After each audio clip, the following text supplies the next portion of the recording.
Greetings to each of you. I'm Bishop Brandon Porter, General Board Member, Board of Directors, Secretary for the Church of God in Christ.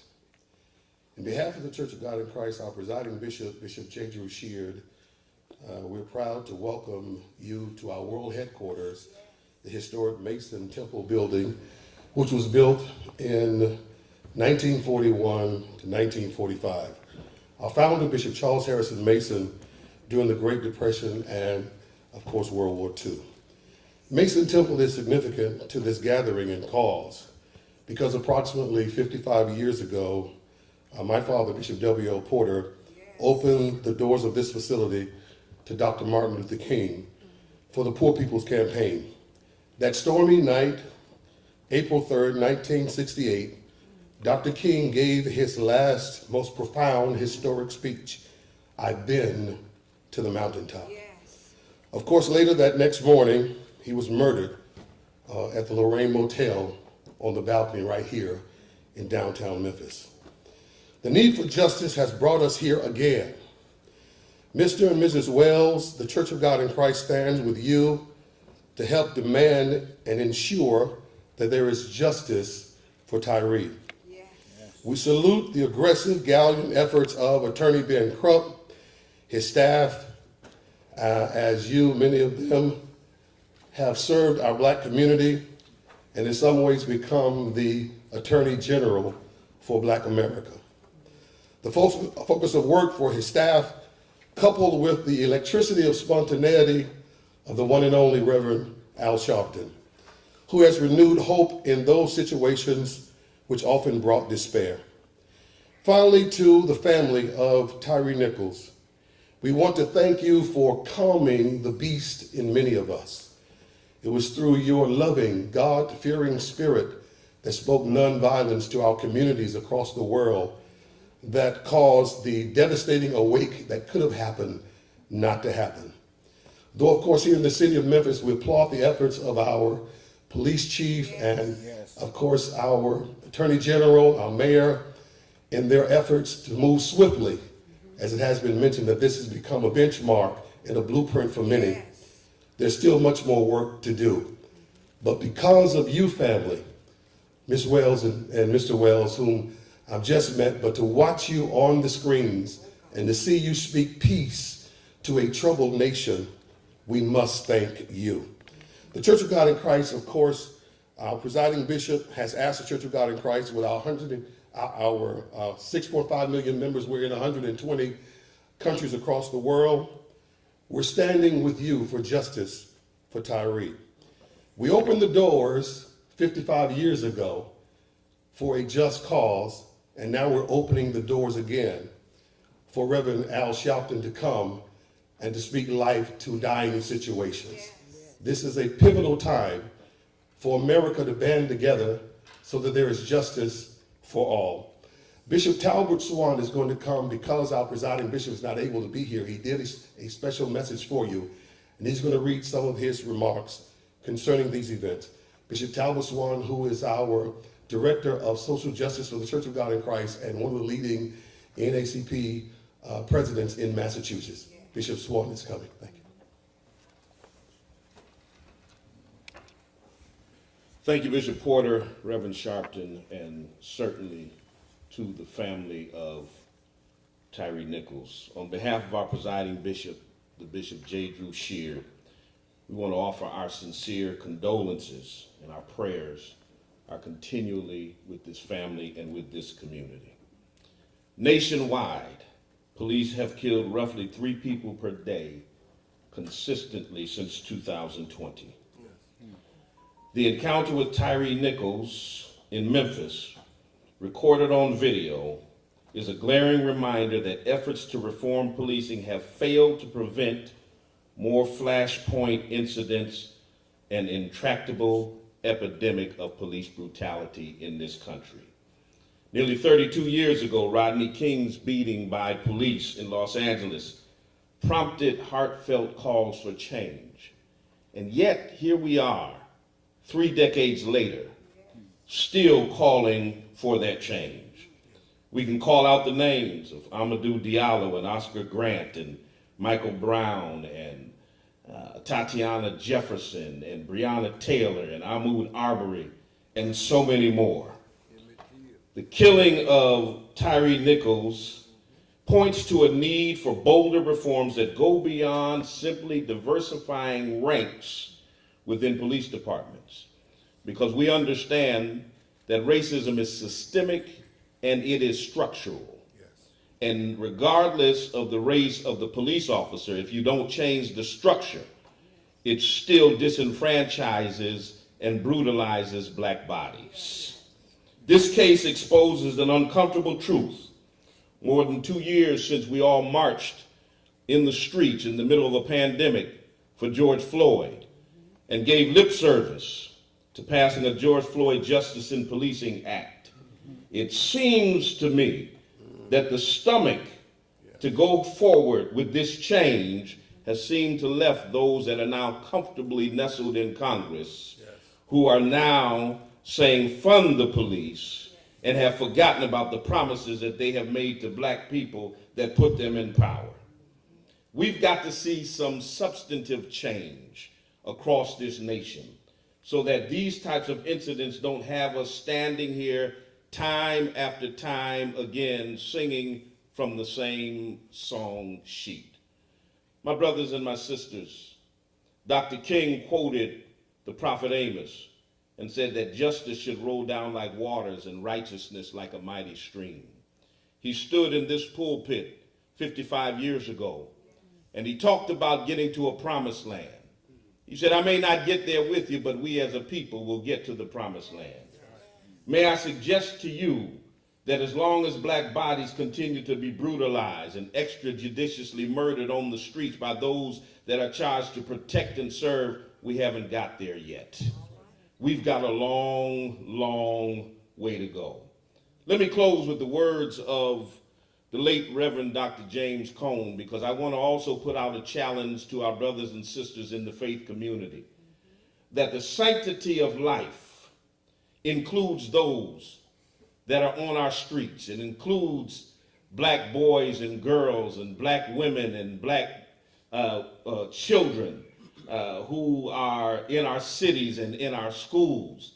He said that any authentic theology must affirm that God is on the side of the oppressed.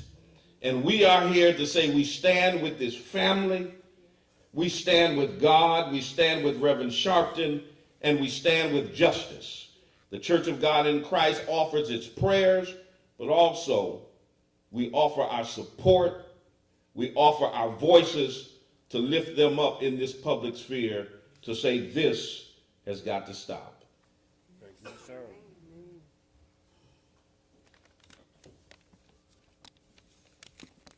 Let me say first and foremost that we are here to establish and proclaim that we are going to continue to fight this fight around police brutality and killing until we get federal laws changed. What happened to Tyre is a disgrace to this country. There's no other way to describe what has happened in this situation. People from around the world watched a videotape of a man unarmed, unprovoked, being beat to death by officers of the law. We talk a lot about gangbangers in the street and what colors they wear. In Memphis, it looks like they wear the blue color and uniform. When you can beat a man, chase him down and beat him some more, and then let them lay there wounded for over 20 minutes and think nothing would happen. You thought that no one would respond. That's right. You thought no one would care. That's right. Well, tomorrow the Vice President of the United States is coming to his funeral. And people are coming from all over the world. And we are coming because we're all Tyre now. That's right. And we're all going to stand up with this family. That's right. They will never, ever recover from the loss. Every holiday, there'll be a missing chair at their table.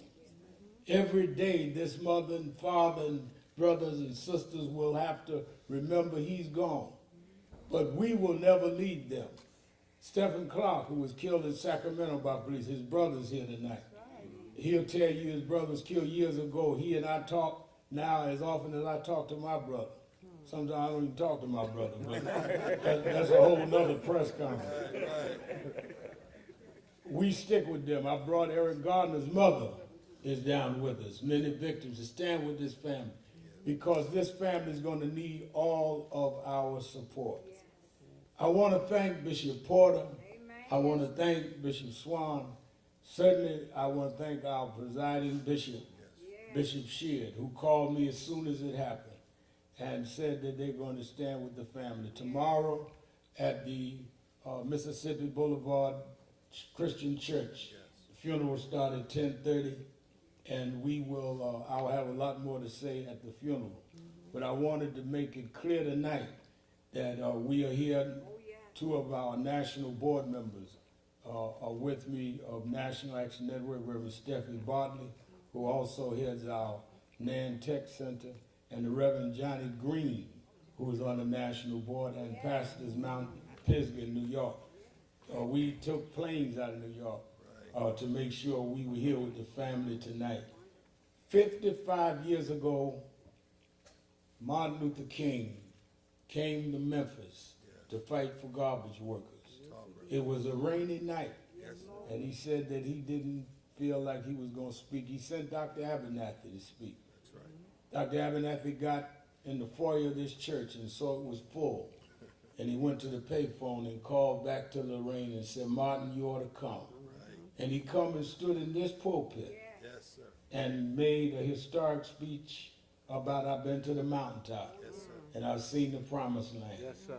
We wanted to bring this family the night before the funeral. The night before Dr. King was killed is where he spoke. And they're standing on that ground. That's right. Because we will continue in Tyre's name to head up to Martin's mountaintop. Come on now. That's why we wanted to start this right on this sacred ground. This is holy ground. Yes, sir. And this family now is ours, and they're in the hands of history. And they're in the hands of those that would fight. And let me say to those nefarious citizens, no rumors on Tyre is going to justify what was done to Tyre. Yes, sir. You can get on any social media you want. You will not do anything but incense us to continue fighting. Because there's nothing that you can say that can explain what we saw on that videotape. In fact, what you say may make it premeditated. Come on now. Yes, sir. And upgrade the charges. So keep running your mouth. Come on now. And you'll be running the charges up. Come on now. Run them up. Because we don't care what you say. We know what we saw. That's right. And Tyre should not have been treated like that. That could have been any one of us. It's her son and his stepson. It could have been mine. That's right. And I don't care what rumor you run. I've been black all my life. I'm used to rumors. What I'm not used to is justice. And that's what we're going to fight. And let me also say that the people in Memphis, the activists, the local activists, That's right. have exercised the greatest persistent fight.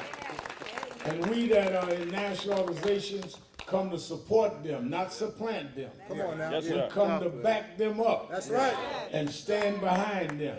And they've acted in impeccable nonviolence. That's right. But don't mistake in our nonviolence that we're going to take nonsense.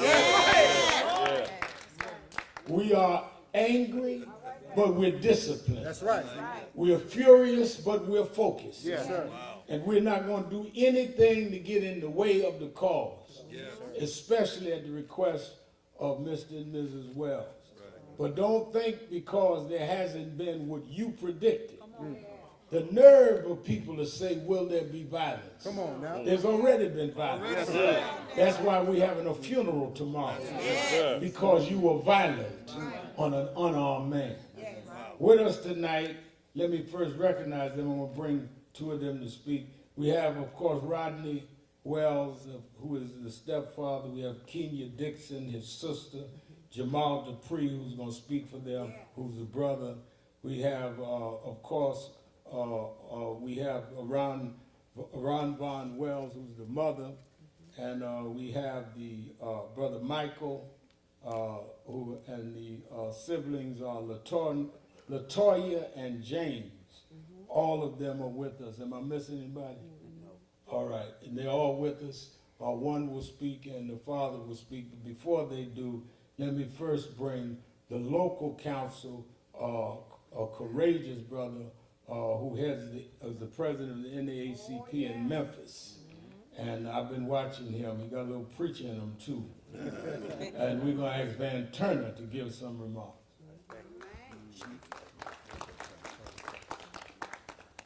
Thank you, Reverend Al. This is, as Reverend Al said, holy ground. I tremble when I come in here because we know the significance of this holy place. So you have to take it in. And then when I came in, I looked at the picture of Tyre over here holding up his baby, that beautiful baby. And then I looked down at what they did to him. And how he was beat and left like this for his mother to see him before he left this earth. And so what we have to do is we can't forget this and we can't pay lip service to what we're doing. And we're tired of lip service. So what's going to happen is after the funeral tomorrow, there's going to be another story, and people may soon forget. And so all the calls will stop, and all the legislators in D.C. would have given us their thoughts and their prayers and concerns, and we love that. But we want the action this time. We want action this time. We want them to pass the George Floyd Police Reform Act this time. They owe us that. They owe this family that. They owe all the other families who have been hurt, harmed, and brutalized as a result of interactions with law enforcement in this country. And then, when that happens, we got to call on the Tennessee General Assembly. Ms. Rovon Wells has asked for the Tyre Nichols Police Reform Act to be passed in the Tennessee General Assembly. We need to fight for that. We need to leave this funeral tomorrow after the eulogy and after we've laid Mr. Nichols to rest, and we need to go to Nashville, and we need to call on Governor Bill Lee. We need to call on our Tennessee General Assembly. We need to call on all of those who come to our churches, pastors, every Sunday. And they ask for our votes. Then they come to our community meetings, and they ask for them to support us. And they come to our schools, and then they ask for our votes. But when they go to Nashville, we want the action. We want them to pass the Tyre Nichols Police Reform Act. And we want that to be done today. We want that to be done right now. Duty to de-escalate, duty to intervene, duty to render aid, and a duty to be decent. You don't have to be trained to be a decent human being. You don't have to go through police procedures to know if a man is sitting there slumping down that you got to render aid to him so that he could live. I'm not a police officer, and I know that. I'm not a medical professional. I know that. And so what we have to do is stay focused on humanity, stay focused on the cause, stay focused on making sure that Tyre Nichols did not die in vain. Justice for Tyre! Justice for Tyre! Justice for Tyre! Justice for Tyre! Justice for Tyre! Justice for Tyre! Let's make sure that his death was not in vain. Thank you. Yes, sir. Yes, sir. Thank you very much, and we certainly are going to stay on both the national legislation and, as he said here in Tennessee, and Reverend DeVest Toombs, our national field director, and the work he's been doing, I want to commend. And Brother Kareem, he never wants to take a bow, but he has made the trains run. Give Brother Kareem. Let me say that in the 60s, people romanticize the 60s, but I've studied the 60s and I grew up in the 70s and 80s in Dr. King's organization. He was already gone, but I was close with his wife, worked day to day now with his son. There's always been various ways that we have movements, but they all complement each other. We had NACP, the Urban League, the SCLC, all at the same time. I don't understand why. We had Adam Clayton Powell in Congress. We had Thurgood Marshall in the court. We had Fannie Lou Hamer in Mississippi, Dr. King in the South, Malcolm X in the North, all at the same time. How we get to the 21st century and act like King but one Negro talk at a time. We all have different ways of doing what we do. We have different styles and different methods, but it's toward the same way. And in that spirit, I want to call this sister to give us our call to action. Amber, will you come for Amber Sherman, who's of Black Lives Matter, Memphis. Official Black Lives Matter Memphis. Make it official. Put that work in. So I'm here to center us in the demands Tyre's family and our community have to ensure that we get justice. And what does justice look like for Tyre? Justice looks like every single officer and public personnel being fired and charged accordingly because they are all complicit in Tyre's murder in some way, even the white officers they're trying to protect. Justice looks like naming all officers and public personnel that were on scene and release the files of everyone involved. Justice looks like passing the Data Transparency Act in the City Council and County Commission, passing the ordinance to end the use of traffic enforcement by law enforcement through pretextual traffic stops, and passing an ordinance to end the use of task force in the city of Memphis. We ask that you support this family's demands and our community's demands by uplifting them and showing up to make public comment and support at the upcoming county commission and city council meetings on February 6th and February 7th. And you can join our cause for justice by visiting www.justice4tyre.com. Thank you for continuing to show up for Tyre and his family and supporting them in our cause for justice. Excellent. Thank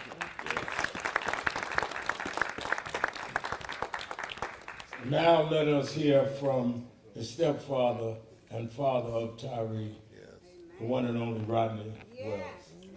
Go ahead, Pop. How's everybody doing this evening? Good. Only thing I can say this evening is going to be sweet and short. Keep fighting for justice for our son and my family. Protect my wife because she's very fragile right now. Yes. We need that for her, trust me. And I need it too. That's right. So, like I said, it's going to be short tonight because we got a long fight ahead of us. That's right. And we got to stay strong for it. Understood. So, justice for Tyre. Justice for Tyre. Justice for Tyre. Justice for Tyre. Justice for Tyre. Justice for Tyre. Let me bring on who's going to speak for the siblings, Jamal Dupree, who's the brother. Big J. How y'all doing? Good. So honestly, y'all just gonna have to bear with me. I just got off a plane. So, man, for the most part, I'm gonna just be honest. I've told my siblings since this happened, like, I hate Memphis. I hate coming here. You know, like, my little brother didn't deserve none of this. That's right. At all, you know. But at the same time, my sisters and my brothers, they remind me, like, y'all really got my brother back. That's right. I really appreciate that, you know. That's right. It's just, sometimes it's just like, I'm older than Tyre. His birthday was June 5th. My birthday is June 7th. Wow. That was my twin. Yeah. You know, we didn't talk every day, nothing like that, but for sure, June 5th, June 7th came around, it was for sure going down on the text. Like, that was my guy, you know, and I'm really gonna miss him.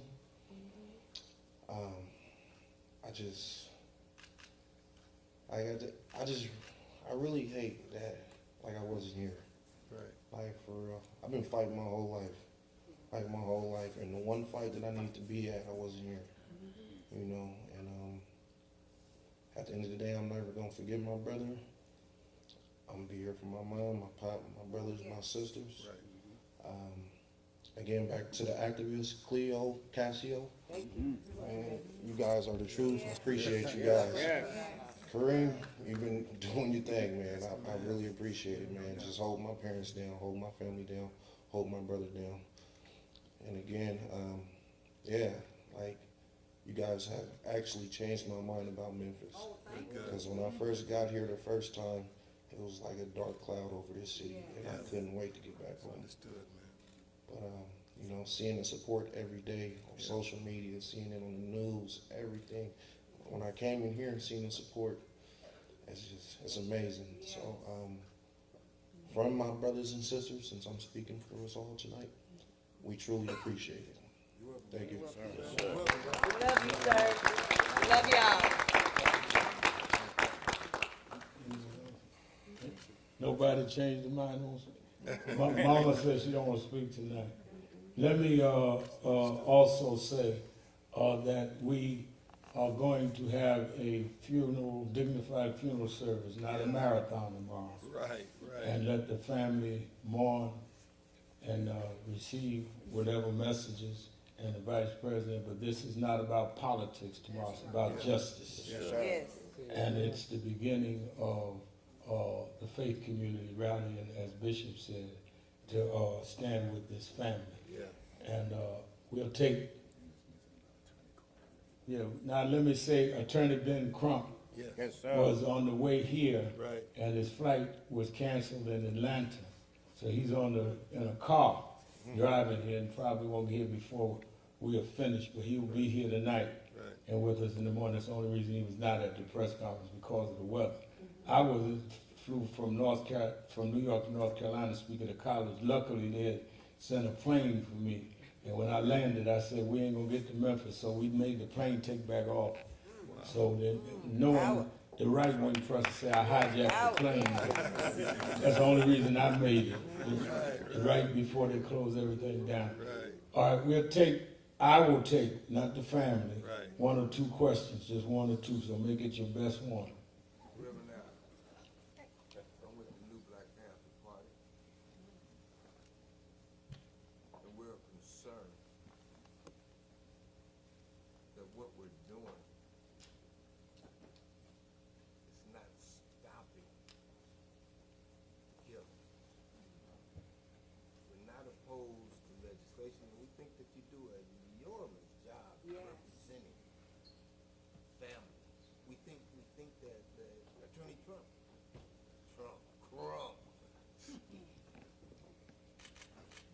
you do well,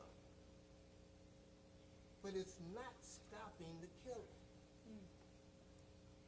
I'm a decorated Vietnam vet. I earned the second highest medal that they give a soldier in theater. My experiences teach me that if you want to stop somebody from striking, you've got to strike back. Don't you think it's time? I'll let you speak for yourself. I I don't want to cloud the message of what we put up here, but I certainly didn't interrupt you speaking. All right. Answer that. Answer that. So, in this situation, and I'm only speaking for my family in this part, my brother was the most peaceful person you ever met in your life. He's never lifted a finger to nobody, never raised his voice to nobody. If my brother was here today and he had to say something, he would tell us to do this peacefully. That's right. Trust me, I wanna, hey, me personally, sir, I would love to get busy. But I'm stepping for my brother, not for myself. That's real. That's right. Anyone? She says she does not want to speak tonight. Wes? What's going to be different this time? This is an apartment that has a black chief, majority black staff, body cameras, has a duty to intervene, already has policy. We've been doing this, you've been doing it for decades, I've been doing it a decade, hopscotching from city to city. What's going to be different? It has to be federal law. Let me tell you, until police know they have skin in the game, which is why you heard them say about the George Floyd bill, you heard the sister say about the legislation here, you must get rid of qualified immunity. Yes. Where police know Yes. that they can lose their house, their car, and everything else, as well as criminal. Let me tell you, these policemen, and I don't want to give my eulogy tonight, but these policemen, when I watched that tape, Yes, sir. and I saw one thing and heard them saying something else. Wow. It was saying, move your hands so we can handcuff you, while they had his arms. Right. They were talking a narrative to defend themselves Right. while they were perpetrating the crime. They forgot about the overall cameras that showed everything that wasn't happening. Right. They never even asked him for his license Never. or the registration. They grabbed him out the car. So until they understand it's going to cost them personally, and that's federal law.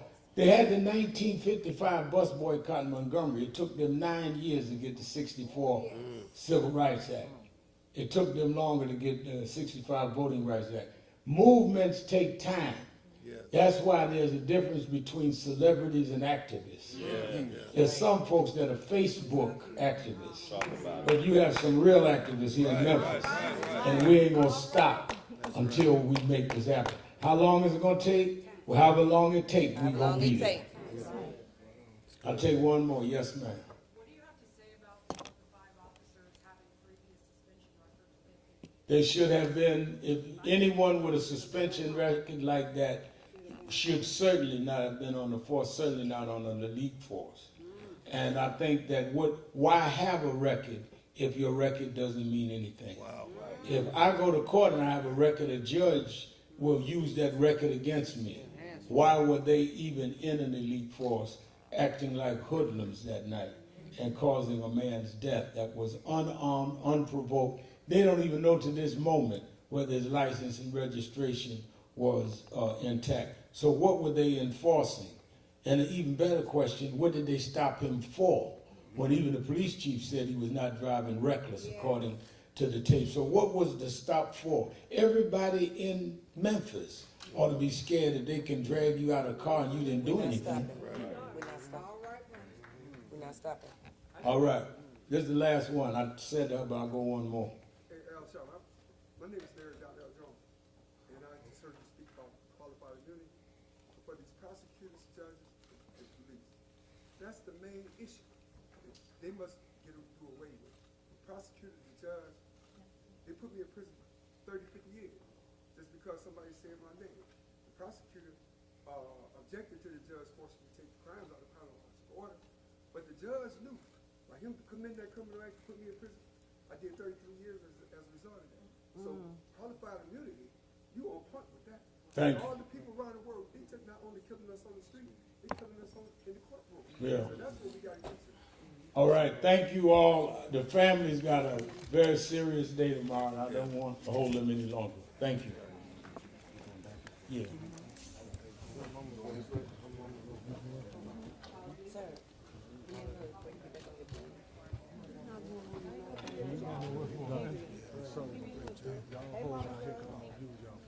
Sir.